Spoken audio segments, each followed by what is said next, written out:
Hello guys, welcome back to Writer's Tales: The Last Adventures, number 48. Kelly Green Men. We're in Kentucky, Hopkinsville, 1955. So this is actually supposedly based on the events of the Hopkinsville Goblins UFO sighting that spurred off many UFO sightings to come. You know, cause a chain of suspicions, really.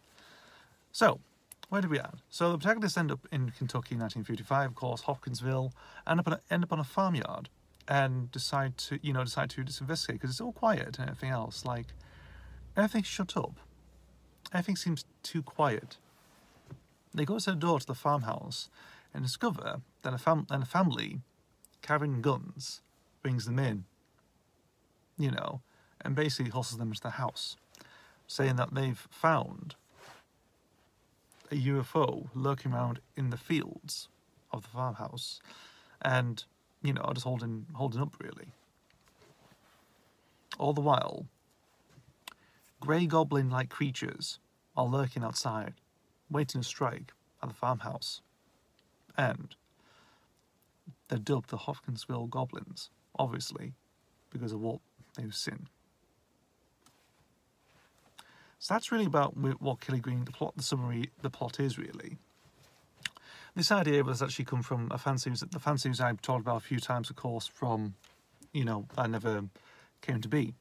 So stuff like, you know, Eighth Generation, Dovetail, quite a few others, like Godspeed was another one.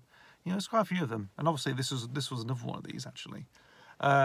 Originally titled The Abductions, that was his working title it was, and I always wanted to do a sort of like some new UFOs. I mean, there was one beforehand, like a Virgin new adventure called First Frontier by David A. McKinty, that sort of delved in it. That sort of set in New Mexico in 1957, and I thought, you know, something like that might be really interesting, you know. And obviously UFO sightings, I think Doctor doesn't really ever do them really, you know. It's like, you know, maybe once, I think, I think, if that's true, maybe, I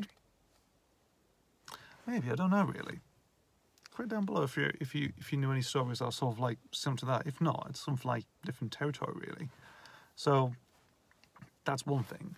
One other thing, of course, is the main father, of course, is based on George Clooney because he's from Kentucky, so I thought, why not? Obviously, it's just like a single alien invasion. Aliens surround a house, of course, and the family just, you know, just go and, you know, fight for their lives, really, that sort of thing. And that's really what the story is. And obviously, it's basically just, you know, making events that sort of make it, you know, think, has that really happened? And think, have the family gone just mad and think, you know, they hallucinate on something, really? Have they taken something that's made them hallucinate? Who knows? We're not too sure, really, because it's sort of, towards the end, of course, of the story, it sort of believes that they sort of just gone a bit nuts, really. And who knows with that sort of type of thing, really. But it's there, you know, and it's, you know, it's sort of just referencing there, really. Everything else, the goblins, there's like weird goblin creatures with glowy eyes, really. I saw a picture of, I was looking, do some research on them and found out about them, really, and yeah, seemed alright, actually. A bit different.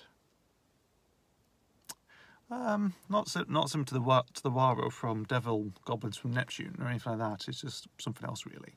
To be honest, different creation, really. Just grey-skinned goblin things just lurking around in the night, really. Supposedly, you know, just like coming around at night, you know, live in the dark type thing. You know, they work around the dark for stealth, really. You know, sneaking around. They make some weird grunting noises. They do, and you know, just pounce on like little creatures, really. But you know, sort of gremlin-type creatures.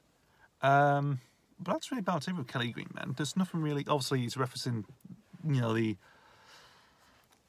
thing of them. I think they could, you know, because no, there's the Kelly Green Men, Hopkinsville Goblins, so it's sort of like that, really.